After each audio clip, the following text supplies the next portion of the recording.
goes, yep, there goes Chris. Hey! Maybe you should have brought 3. I should have. Consider it. Finding a red button for Jamaica. Yeah, I heard.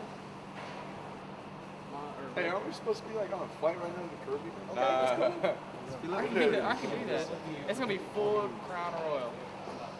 I'm not getting deported. Why would I wear this funny hat? Francis, look like you're doing something. And he's gonna kill me, and he's gonna assist with the kill. Sensitive, huh? Sensitive. Really? It's under control. Survived one deployment, but not the brother. You see this?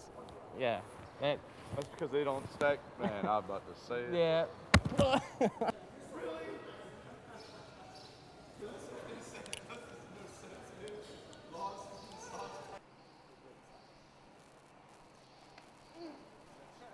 Stereo. Let's go.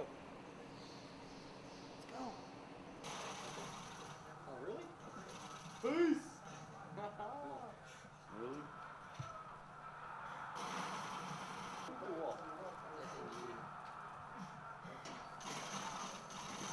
Ooh, both of y'all. What is that? I'll take that. Oh, I'm dying left and right. You get serious. Yeah, try all that. Yeah.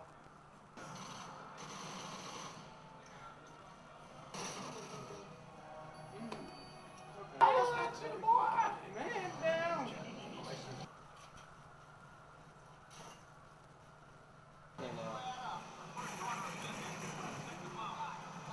Line.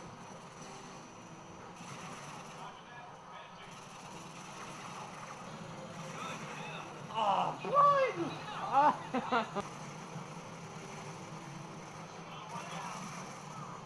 Spraying and spraying. Oh man, yeah, a lot. So especially with the youngest one here now, it's kind of like, I mean, it's not all the way up one or nothing like that all over again. It's a lot safer than it was. But there's still at times, because he's out on the road now doing what I used to do. So I know what can happen. I know what the possibilities are. And I just got to rely on his leadership like I had to rely on mine to do the right thing. So I think all 3 of us being as close as we are, we kind of came down to the same conclusions that, hey, just do 20 years in the military and be like our dad, you know? Dad's living pretty comfortable, so it can't be too bad. You know, when you're deployed and stuff like that, you look towards your battle buddies to pull you through. And anybody who knows what I'm talking about knows that you can't go through a deployment by yourself. And if you can, hey, kudos to you. But to have somebody that's not a battle buddy that I can say, I can go to my brother. You know, it's not specialist or sergeant that I'm talking to, it's my brother, you know? It's different. It's a whole nother ball game. There's nothing I can't say. You know, there's nothing I can't do, and I know that he'll understand. You know, I don't even have to say anything; he'll still understand. It's just different, like a comfort zone. You know, it's always with you. Every now and then, our fallback point is our brother's house. You know, he's got the lavish house. You know, he's got the rooms for rent, as we call it.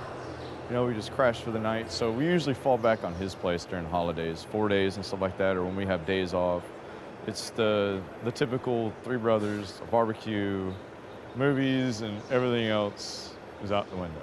There's no Army involved. But every now and then we convoy down to Dad's house and we terrorize the hometown and get out of there before we get caught. Not really. I think he can handle himself. I mean, everybody's got to go through their same thing, so might as well let him go at it by himself.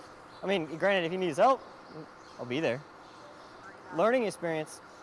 Hit the ground running and wish for the best. Nobody there to hold our feet or hold our hands when we were out here. So, I believe so. Because every once in a while, we get to actually sit down, we get to all be together, and we get to play games, reminisce about the past, whatever. And it helps out a little bit. So all my other deployments, he wasn't around. Granted, I was able to see my older brother like every other deployment just for a day or so. But yeah, I believe it helps out a lot. We haven't had Christmas as a whole family since before the Army. But here and there, when we actually get a chance, like I'll cook a big dinner. My wife's German, she'll cook either a German meal or it'll pretty much be a toss-up. A lot of times she likes Thanksgiving, so that's pretty much on me.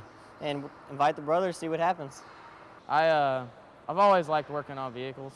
Like even when I was a civilian, I liked working with Dad, and so they were mechanics as well, but on tracks. So I figured I'd do something a little different, but still be a mechanic. So I chose wheel. I think it's easier, truthfully. I mean, if I ever have a question or anything, I can go to them and ask them. It's cool because I know they're just a hop, skipping away from victory or striker where we're at. So I think it's better.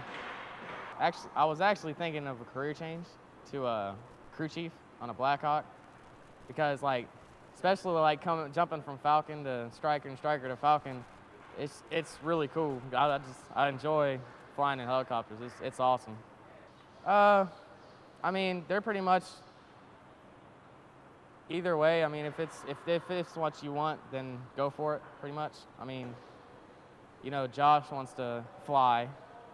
I just want to be a crew chief. I want to be in charge of the bird. You know, be the gunner when they're flying and just, you know, be in charge of that piece of equipment. But he wants to actually fly it. But you know, if I feel that it's good for me, they'll let me go and do it. I mean, it's pretty much, you know, it's me. It's my career, so might as well jump for it. Jeremiah, the oldest. His qualities, he's always been the bigger, like the somewhat of like the bigger influence on me. I wouldn't say that Joshua wasn't a big influence on me as well, but Jeremiah was always. He's more of the one that'll sit down and talk to you and be one-one. Josh is kind of like the I don't know how do you explain it. I wouldn't say cold-hearted type of brother, but he's a more rougher type. I mean, I mean, don't get me wrong, Josh helps me out too a lot, but I mean, I'm sorry. But they have a good influence on me, both of them. No matter what I say, they do have a good influence. Father, I love you, and yeah, I love you, and probably gonna talk to you later on today. Jenny, I love you, and everybody back home, what's up, guys? And he's gonna kill me, and he's gonna assist with the kill. Sensitive, huh? Sensitive.